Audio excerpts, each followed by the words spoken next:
বহরমপুর, বর্ধমান, দুর্গাপুর, বর্ধমান পূর্ব, কৃষ্ণনগর, রানাঘাট, আসানসোল, বোলপুর, বীরভূম কেন্দ্রে চলছে ভোট।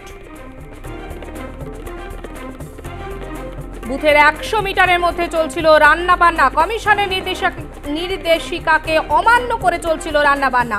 পূর্ব বর্ধমানের মেমারির 136 নম্বর বুথের ঘটনা। এবার যে খবরে আমরা নজর রেখেছি, যে খবর আমাদের কাছে এসছে, বুথের 100 মিটারের মধ্যে চলছিল রান্নাবান্না। কমিশনের নির্দেশিকাকে অমান্য করে চলছিল এই রান্নাবান্না, এমনটাই অভিযোগ। পূর্ব বর্ধমানের মেমারির 136 নম্বর বুথের ঘটনা। পুলিশের আপত্তিতে রান্না বন্ধ করতে হলো তৃণমূল কর্মীদের বিরুদ্ধে যে অভিযোগ উঠেছে, বুথের 100 মিটারের মধ্যে চলছিল রান্নাবান্না। কমিশনের নির্দেশিকাকে অমান্য করে চলছিল এই রান্নাবান্না। পূর্ব বর্ধমানের মেমারির 136 নম্বর বুথের ঘটনা। আমাদের সঙ্গে টেলিফোন লাইনে রয়েছে প্রতিনিধি কৌশিক চক্রবর্তী। কৌশিক,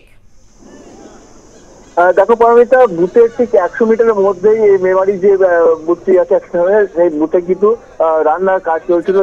সেখানে কিন্তু যখনই পুলিশের নজরে আসে, সাথে সাথে কিন্তু সেখান থেকে তাদের কিন্তু হটিয়ে দেওয়া হয়।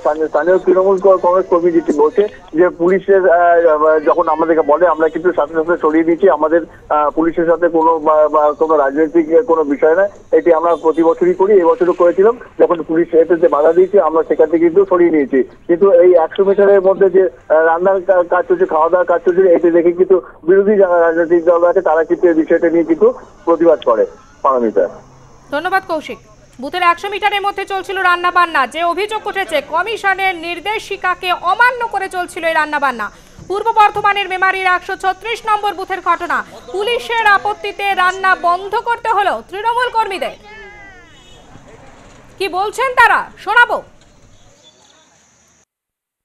আমাদের এলাকায় কোনো ঝামেলা নেই, আমরা খুব আনন্দ সহ ভোট দিচ্ছি, কোনো অসুবিধা নেই। পুলিশ কি বললো?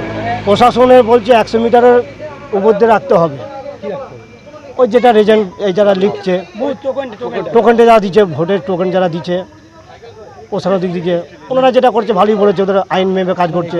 খাওয়া দাওয়া সেটা বন্ধ করলো না, খাওয়া দাওয়া বন্ধ করেনি। ওনারা বলছে রান্নাটা করুন, রান্না বন্ধ করতে বলেনি, বলছে একটু যেটা ভোটের কাগজগুলো লিখছেন ওটা একটু সরিয়ে নেন। আমাদের এলাকায়